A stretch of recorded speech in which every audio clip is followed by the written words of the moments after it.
दोस्तों नमस्कार, स्वागत है आप सभी का फिर से हमारी एक नए वीडियो में। दोस्तों आप सभी किसान बंधुओं के लिए बहुत बड़ी अपडेट है। साथ ही साथ ये वीडियो आप सभी किसान बंधुओं के लिए बहुत ही महत्वपूर्ण होने वाली है।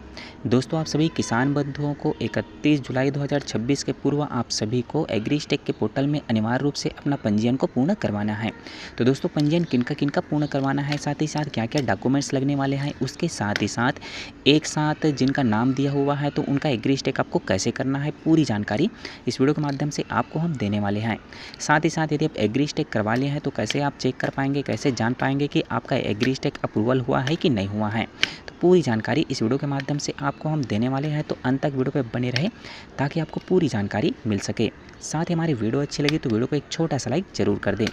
दोस्तों प्रत्येक किसान बंधुओं को एग्रीस्टेक के पोर्टल में पंजीयन अनिवार्य रूप से करवाना है जिन किसान बंधुओं का नाम ऋण पुस्तिका में दिया हुआ है, अर्थात जितने भी हकदार का नाम ऋण पुस्तिका में आपका ऐड है तो प्रत्येक सदस्यों का अनिवार्य रूप से एग्रीस्टेक करवाना है।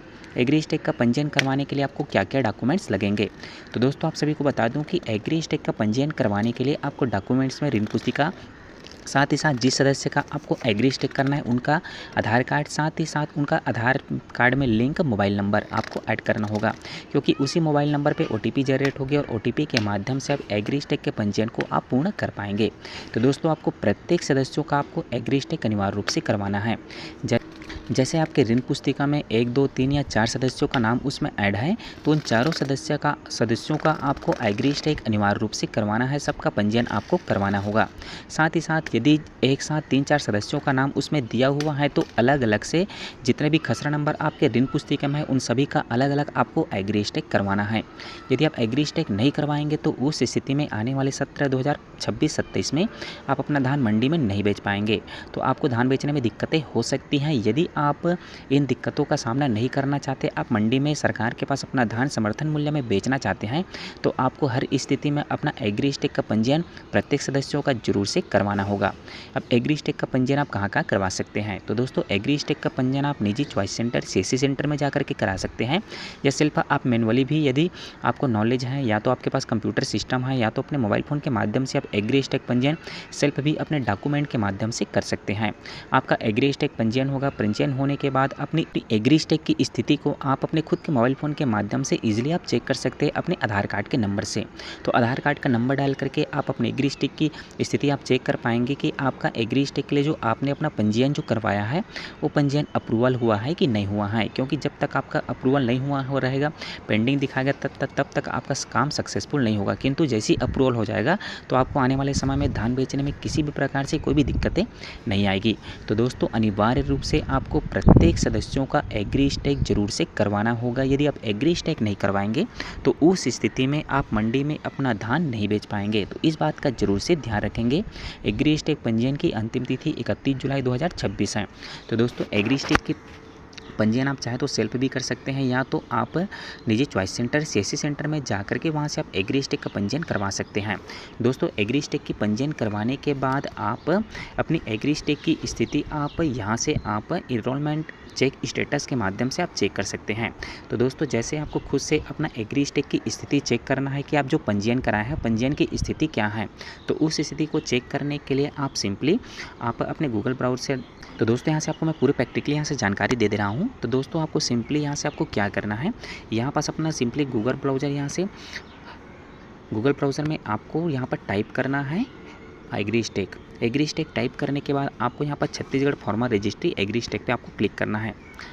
उसके बाद यहाँ पास आप देख पाएंगे एग्रीस्टेक का पोर्टल यहाँ से ओपन हो चुका है। पोर्टल ओपन होने के बाद यहाँ पास अलग अलग मेन्यूज यहाँ पास दी हुई हैं। तो दोस्तों यहाँ से यदि आपके पास सीएससी आईडी है तो यहाँ से सीएससी आईडी से लॉगिन होकर आप डायरेक्टली एग्रीस्टेक का पोर्टल आप कर सकते हैं, या तो फिर आप एग्रीस्टेक की आप कॉपी यदि निकालना चाहते हैं तो यहीं से आप निकाल सकते हैं। जैसे आपको एग्रीस्टेक की कॉपी यदि आपको ज़रूरत है, कॉपी आप डाउनलोड करके रखना चाहते हैं, तो यहाँ पास आप क्या करेंगे, लॉगिन में एक बार क्लिक करेंगे। लॉगिन में जैसे ही क्लिक करेंगे उसके बाद यहाँ पास ओके में क्लिक करेंगे। ओके में क्लिक करने के बाद यहाँ से आपको आईडी पासवर्ड मांगेगा। तो सीएससी का जो आपका आईडी पासवर्ड जो यहाँ पास है उस आईडी पासवर्ड को यहाँ पर डालना है। डालने के बाद यहाँ पास आपको अपना कैप्चा कोड यहाँ से डालना है। जैसे आप यहाँ पास कैप्चा कोड डालेंगे फिर उसके बाद यहाँ से आप लॉगिन हो जाएंगे। लॉगिन होने के बाद आपको अपना आधार नंबर आपको टाइप करना है। आधार नंबर आप जैसे टाइप करेंगे उसके बाद आप क्लिक करेंगे बाहर में। क्लिक करने के बाद आपका जो एग्रीस्टेक जो पंजीयन कराए थे उनका कॉपी आप डाउनलोड कर सकते हैं। डाउनलोड करने के बाद उनका प्रिंट कॉपी आप यहाँ से आप निकाल सकते हैं। तो दोस्तों इस तरह से आप एग्रीस्टेक की कॉपी यहाँ से डाउनलोड कर सकते हैं। या तो आप एग्रीस्टेक पंजीयन आप करवाए हैं तो उनकी वस्तु स्थिति आप चेक करने के लिए एनरोलमेंट में क्लिक करेंगे। यहाँ पास आप अपना आधार नंबर डालेंगे। आधार नंबर डालने के बाद यहाँ से आपको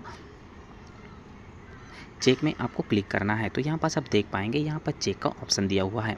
तो इस ऑप्शन पे आपको क्लिक करके यहाँ से पूरी की पूरी डिटेल आप चेक कर पाएंगे कि आपने जो एग्रीस्टेक का पंजीयन जो किया है उनकी वस्तु स्थिति क्या है। साथ ही साथ यहाँ पास 3 ऑप्शन दिया हुआ। पहला है आपका आधार नंबर, दूसरा नंबर में आपका यहाँ पास दिया हुआ है एनरोलमेंट ID, तीसरा नंबर में है आपका फार्मर ID। इन तीनों के माध्यम से किसी भी एक को डाल करके आप अपनी एग्रीस्टेक की वस्तु स्थिति यहाँ से आप चेक कर सकते हैं। साथ ही साथ यदि आपकी एग्रीस्टेक के पोर्टल में कोई भी प्रकार से यदि मिसिंग है, कोई त्रुटि है या तो आपका कोई भी खसरा नंबर ऐड नहीं हुआ है तो उनको आप यहाँ से आप अपना एग्रीस्टेक का पोर्टल यहाँ से ओपन करके आप फॉर्मर में क्लिक करेंगे। फॉर्मर में क्लिक करने के बाद यहाँ से यदि आप एग्रीस्टेक का जो ID पासवर्ड आप भूल गए हैं तो यहाँ से आप सबसे पहले आपको फॉरगेट करना है। फॉरगेट करने के बाद यहाँ से आप फॉर्मर चूज़ करेंगे। फॉर्मर चूज़ करने के बाद यहाँ से अपना मोबाइल नंबर डालेंगे। मोबाइल नंबर डालने के बाद यहाँ से आप गेट OTP में क्लिक करेंगे। जैसे गेट OTP में क्लिक करेंगे आपके पास एक OTP जनरेट होगी। OTP जनरेट होने के बाद आपके पास एक ID पासवर्ड जनरेट होगा। उस ID पासवर्ड को यहाँ पास आपको डालनी है। यहाँ पास फॉर्मर में क्लिक करेंगे। फॉर्मर में क्लिक करने के बाद यहाँ से आप अपना ID पासवर्ड यहाँ पर डालेंगे। ID पासवर्ड डालने के बाद कैप्चा कोड डालेंगे। कैप्चा कोड डालने के बाद लॉगिन में आपको यहाँ से क्लिक करना है। जैसे ही आप लॉगिन में क्लिक करेंगे तो आपका पूरा एग्रीस्टेक का पोर्टल वहाँ से ओपन होगा। फिर व्यू अपडेट में जा करके आपको अपना पूरा डिटेल वहाँ से आप चेक करके जो भी खसरा नंबर उसमें ऐड नहीं हुआ है तो उस खसरा नंबर को आप ऐड कर सकते हैं।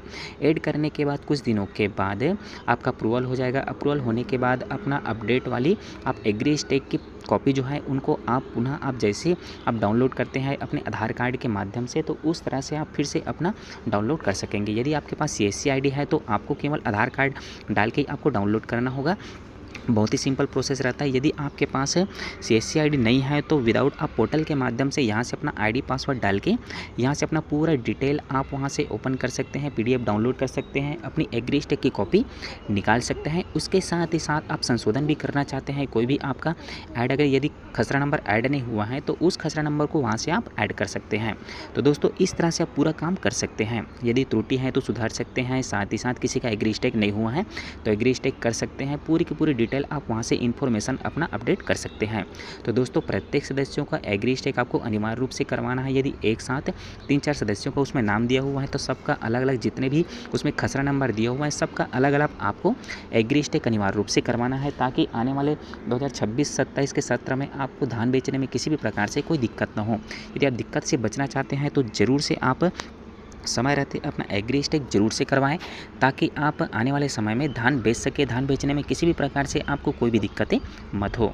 तो दोस्तों आपके पास एग्रीस्टेक करवाने के लिए 2 ऑप्शन है। या तो आप सेल्फ भी कर सकते हैं, आपके पास CSC ID है तो साथ ही साथ मैनुअली भी कर सकते हैं, या तो फिर आप निजी चॉइस सेंटर CSC सेंटर में जा करके अभी अपने विभिन्न डॉक्यूमेंट के साथ ऋण पुस्तिका, आधार कार्ड, साथ ही साथ सक्रिय मोबाइल नंबर जो आधार से लिंक मोबाइल नंबर है, मोबाइल OTP के माध्यम से आप अपनी एग्रीस्टेक का पंजीयन आप कर पाएंगे प्रत्येक सदस्यों का। किंतु ध्यान रखेंगे प्रत्येक सदस्यों का एग्रीस्टेक का पोर्टल में पंजीयन होना अनिवार्य है। जिनका ज्वाइंट खाता है, जिनका खाता में अलग अलग सदस्यों का उसमें नाम दिया हुआ है, हकदार का नाम दिया हुआ है, तो उन सभी का आपको एग्रीस्टेक अनिवार्य रूप से करवाना है। तो दोस्तों और आगे विस्तृत जानकारी, नई नई अपडेट, नई नई जानकारियाँ पाने के लिए निरंतर आप हमारे चैनल पर बने रहें ताकि आपको लगातार नई नई अपडेट और नई नई जानकारियाँ आपको मिलती रहे। साथ ही कोई जानकारी आपको समझ में ना आई हो तो कमेंट करके पूछ सकते हैं।